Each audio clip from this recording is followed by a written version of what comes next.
Assalamualaikum warahmatullahi wabarakatuh.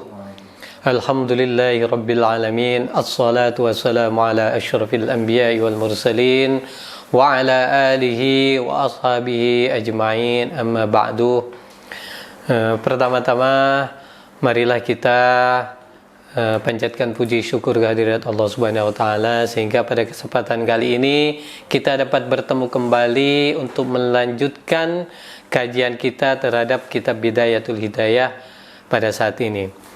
Selanjutnya salawat serta salam tetap harus kita curahkan kepada junjungan kita Nabi besar Muhammad sallallahu alaihi wasallam, karena dengan mengucap salawat itu kita nanti insyaallah akan diberi syafaat dan dapat berkumpul dengan baginda Nabi Muhammad sallallahu alaihi wasallam.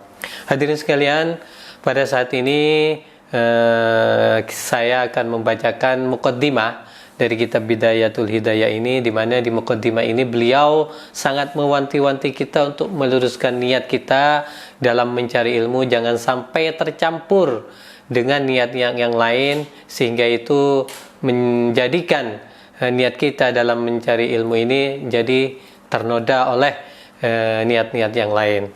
Kita belajar sama-sama, kita di sini sama-sama belajar dalam rangka untuk mencari ridha Allah, dan supaya kita sambil memohon kepada Allah supaya kita dapat ilmu yang bermanfaat, dapat berkah dari dibacanya kitab Bidayatul Hidayah karya Hujjatul Islam Imam Al-Ghazali ini. Bismillahirrahmanirrahim. Qala Syekh Al-Imam Al-Alim Al-Allamah Hujjatul Islam wa Baghratul Anam Abi Hamid Muhammad bin Muhammad Al-Ghazali At-Tusi qaddasallahu ruhahu wa nawwara durihahu, amin. Berkata Syekh Al-Imam Al-Alim Al-Allama Hujjatul Islam wa Baghratul Anam Abu Hamid Muhammad bin Muhammad Al-Ghazali At-Tusi qaddasal, semoga mensucikan Allah ruhahu, ruhnya Imam Al-Ghazali, wa nawara, dan menerangi Allah darihahu, kuburan beliau, amin amin ya rabbal alamin. Alhamdulillah, segala puji bagi Allah, haqqa hamdihi, dengan sebenar-benarnya pujian. Wassalatu wassalamu ala khairil khalq, wassalatu wassalamu ala khairi khalqihi, salawat dan salam atas sebaik-baik makhluknya, yaitu Muhammad rasulihi wa abdihi, Muhammad Rasul dan hambanya, wa ala alihi wa sahbihi min ba'di, dan atas keluarga dan sahabatnya serta keturunannya. Amma ba'du, fa'lam ayyuhal haris, ketahuilah wahai para penuntut ilmu. Maksudnya orang-orang yang serius, yang sungguh-sungguh dalam menuntut ilmu, al-muqbilu, dan siap menerima ala iktibasil ilmi, atas faedah atau kemanfaatan ilmu, al-muzhiru, yang jelas, min nafsihi, dari dirinya, sidqar ragabati, benarnya tujuan, wa fartot ta'atushi, dan sangatnya haus, rasa haus, ilaihi, terhadap ilmu. Annaka, sesungguhnya kamu, in kunta, jika keberadaan kamu, taksidu, bermaksud, bitolabil ilmi, dengan menuntut ilmu, al munafasata, untuk bersaing, wal mubahata, dan untuk berdebat, wal wataqadduma, dan untuk mengungguli, alal aqrani, atas teman-temanmu atau yang lain, wastimalata wujuhin nas, dan untuk memalingkan wajah manusia kepadamu, wajam akhutumid dunya, serta mengumpulkan kesenangan dunia, fa'anta, maka kamu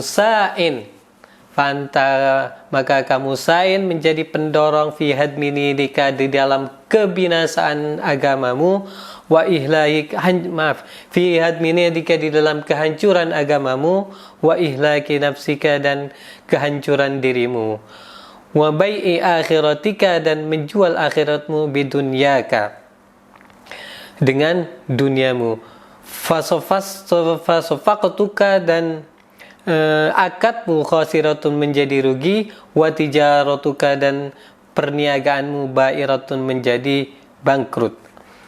Jadi yang dimaksud oleh beliau ini, di dalam paragraf ini beliau ingin menyampaikan kepada kita semua, ketahuilah wahai orang-orang yang serius ya, orang-orang yang serius dalam menuntut ilmu, yang di dalam dirinya udah siap dan ridho untuk menerima ilmu pengetahuan, dan niatnya juga sudah benar-benar ingin mendalami ilmu pengetahuan, terutama ilmu ini, ilmu tasawuf ini, maka dan tidak ada tujuan lain, misalnya menuntut ilmu untuk berdebat, menuntut ilmu untuk bersaing, menuntut ilmu untuk mengungguli yang lain, atau bahkan menuntut ilmu untuk mencari kehidupan dunia.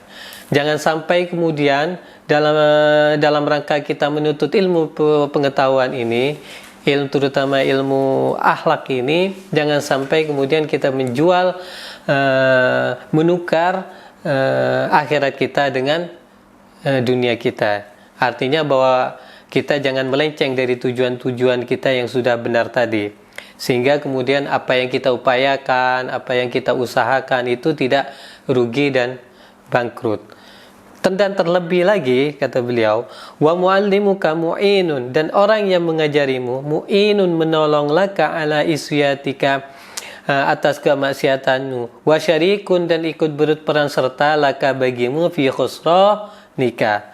Di samping itu juga, kalau kamu melakukan hal yang seperti itu, yaitu menuntut ilmu dalam rangka untuk menang debat, untuk bangga-banggaan, untuk mencari dunia dan sebagainya, maka orang yang mengajarimu itu pun kemudian menjadi ikut terlibat, ikut berperan serta bagi kebinasaanmu, bagi kerugian yang akan kamu capai nantinya ketika kamu tidak meluruskan niatnya sejak awal.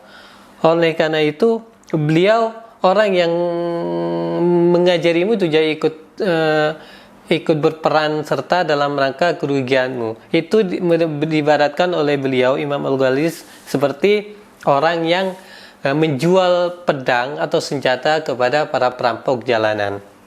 Beliau mengatakan, wa huwa kaba'i syai'in, dan hal tersebut seperti menjual pedang min qati'i thoriqin, dari kepada perompak jalanan. Kama qala, seperti halnya sabda Rasulullah sallallahu alaihi wasallam, man aana ala ma'siyatin, barang siapa yang menolong atas kemaksiatan, walau bisyatri kalimatin, walau hanya dengan sepenggal kalimat, kana, maka orang itu syarikan, ikut berperan serta, atau muallim itu ikut berperan serta, lahu, bagi muridnya atau bagi seseorang, fiha, di dalam kemaksiatannya.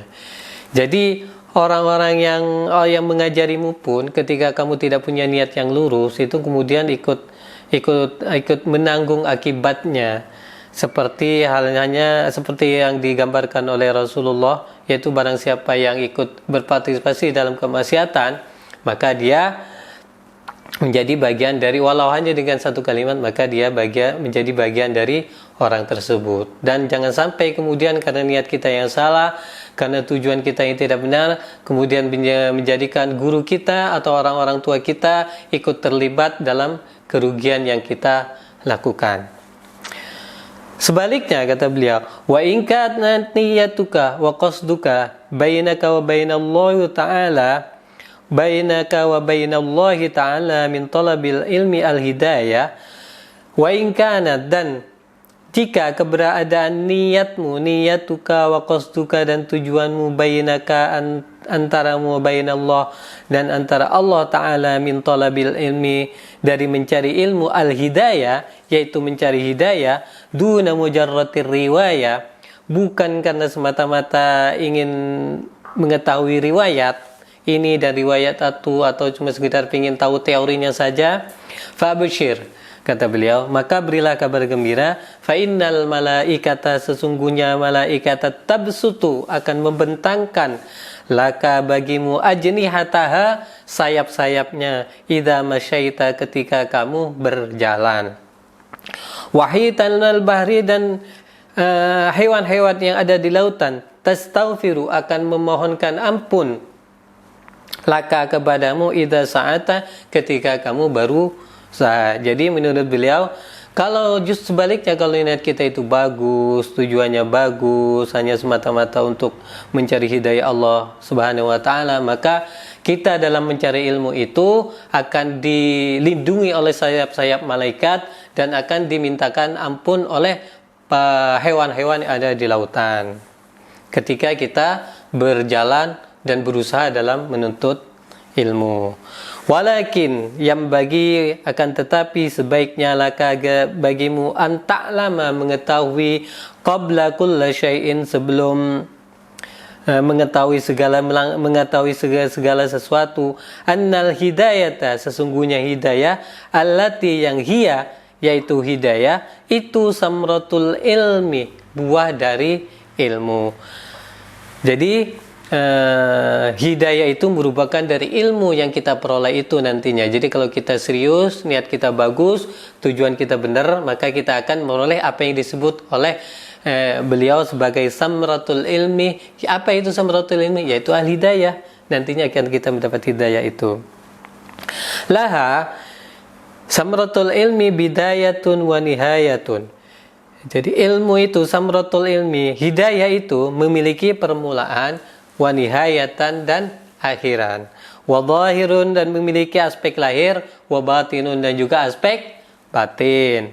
Wala wusula dan tidak akan sampai ila nihayatiha sampai kepada tujuannya illa ba'da ihkami bidayatiha kecuali setelah menetapkan atau memantapkan permulaannya. Jadi kita tidak akan sampai kepada tujuan kalau awalnya kita belum jelas. Kita akan pergi kemana, kita akan mau ngapain, itu harus sudah ditetapkan sejak awal. Baru kita akan sampai ke tujuannya juga jelas. Kira-kira begitu. Walau soralan tidak ada bekas ala batiniha atas batinnya illa ba'dal wukufi ala zahiriha kecuali setelah berdiam ala zahiri atas aspek lahirnya. Artinya kalau kita ingin sampai pada kepuasan batin, sampai pada kesejahteraan batin, maka kita harus menetapkan aspek lahirnya. Maksud beliau ini adalah kita harus menjalankan syariat dulu sebelum sampai pada hakikat. Kalau syariat itu dibaratkan sebuah perahu, kata beliau itu, terus kemudian thariqah itu ibarat sebuah laut, maka hakikat itu adalah mutiara-mutiara yang terpendam di dalamnya. Kita tidak akan mendapatkan mutiara itu tanpa menyelam ke dalam laut, tanpa ikut ke dalam thariqah. Dan kita juga tidak bisa menyelam ke dalam lautan kalau kita itu tidak mengarungi dengan safinah, dengan syariat. Jadi syariat, thariqah dan hakikat itu merupakan 3 aspek penting dalam rangka untuk mencapai hidayah dari Allah Subhanahu wa ta'ala. Maka tetapilah aspek syariat dulu, kerjakanlah aspek syariat secara baik-baik, secara benar, secara baik, maka kita akan sampai kepada aspek hakikatnya itu. Kira-kira pengertiannya beliau adalah seperti ini. Wa ha ana musyirun. Oleh karena itu, ana musyirun, saya mengisyaratkan alaika atasmu biwidayatil hidayah dengan permulaan hidayah atau dengan kitab bidayatul hidayah ini litujarriba biha untuk mencoba biha dengan bidayatul hidayah nafsakah dirimu wa tamtahina dan menguji biha dengan bidayah qalbaka hatimu. Jadi bidayatul hidayah ini dalam rangka untuk menguji diri kita, kesungguhan diri kita, dan untuk menguji pula kesungguhan hati kita. Sehingga kita nantinya akan ketahuan kita benar-benar betul-betul sungguh-sungguh niatnya benar atau tidak. Fa in sadafta ay wajadta, kata beliau. Fa in sadafta dan kita kamu menjumpai qalbaka ilaiha hatimu ilaiha terhadap bidayatul hidayah malian kecenderungan wa nafsaka dan dirimu biha dengan bidayatul hidayah mutawiatan ketaatan walaha dan dengan bidayatul hidayah qabilatan ridha atau siap menerima fadunaka ay khuzlaka. Imam Nawawi mensyarih sebagai khuzlaka, maka ambillah itu at-tatlu'ah yaitu menapak. Beliau at-tatlu'ah itu muncul terus gitu loh. Di irtiqa beliau mensyarahnya dengan irtiqa, yaitu menapak secara terus-menerus ilan nihayati, sampai kepada puncaknya atau kepada akhirnya. Wattaghalghul, dan kemudian menenggelamkan diri fi biharil ulumi, di dalam lautan ilmu. Jadi Imam Al-Ghazali ini mengisyaratkan dengan kitab Bidayatul ini sebagai ujian bagi diri kita dan juga bagi hati kita. Kalau diri kita dapati dari kita ini memiliki kecenderungan atau cinta kepada hidayah, kepada samratul ilmi, dan diri kita kemudian cenderung melakukan ketaatan dan kemudian ridho untuk menerimanya, maka siap-siap kita untuk menapak ke jenjang-jenjang yang lebih tinggi supaya nantinya kita sampai kepada puncaknya atau hidayah itu sendiri, dan menenggelamkan diri dengan ilmu-ilmu yang betul-betul secara serius. Wa in sadafta, namun sebaliknya, qalbaka wa in sadafta, dan jika kamu mendapati qalbaka, hatimu, indamu jihatika, ketika menghadapi iyaha, yaitu bidayatul hidayah, biha, dengan hidayatul hidayah, musawwifan, malas-malasan, wabil amali, dan dengan amal bimuqtadaha, yang dituntut dengan amal mumatilan, menunda-nunda, fa'lam, maka ketahuilah, anna nafsaka, sungguhnya jiwamu, al-ma'ila, diliputi atau memiliki kecenderungan ila talabil ilmi, untuk menuntut ilmu, yaitu an-nafsu amarah. Jadi niat untuk menuntut ilmu itu adalah merupakan bentuk dari nafsul amaratu bisu'i. Wa qad intahadat, dan sungguh akan bangkit muti'atan, ketaatan, li syaitani, terhadap syaitan al-la'in, yang terlaknati, litudalliyaka, untuk mendorongmu atau mengantarkanmu, bihabli gururihi, dengan jeratan tipuannya, fayastadrijuka, dan akan menjebak kamu secara pelan-pelan, bimakidadihi, dengan tipu dayanya, ila qamratil halaki, menuju kepada kebinasaan. Jadi kalau sebelumnya beliau memberi isyarat bahwa dengan hidayah ini dalam rangka untuk menguji kita dan hati kita, dan ketika mendapati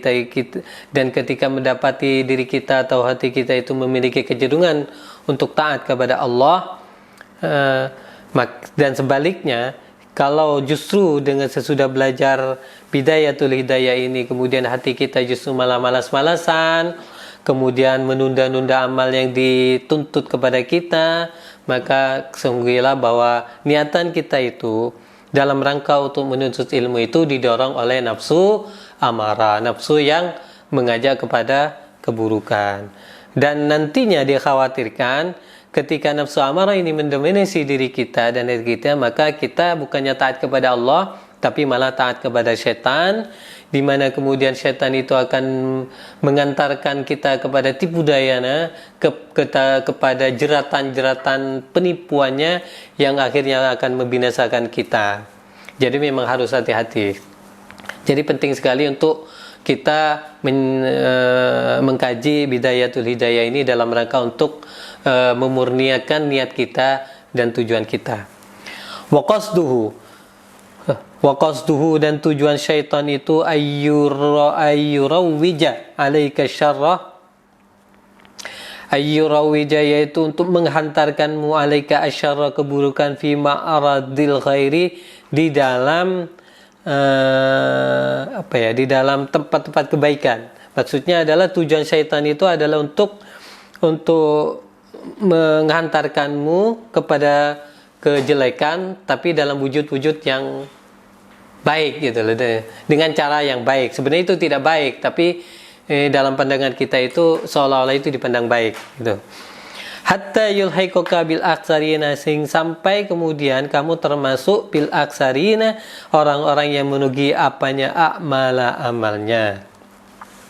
Alladzina, yaitu siapa itu al-aksarina, itu alladzina dhalla sa'yuhum, yaitu orang-orang yang sudah usahanya itu sesat fil hayati di dalam dunia, wa hum yahsabuna, sedang mentara mereka merasa annahum yusinuna sun'a, menyangka mereka telah berbuat baik. Jadi syaitan itu akan mendorong kita dengan perbuatan-perbuatan baik tapi hakikatnya itu jelek. Dan itu harus kita hati-hati dan perlu kita perhatikan. Untuk sementara sampai di sini dulu pembahasan kita. Selanjutnya kita akan lanjutkan pada esok hari. Wallahul muwaffiq ila aqwamit thoriq. Assalamualaikum warahmatullahi wabarakatuh.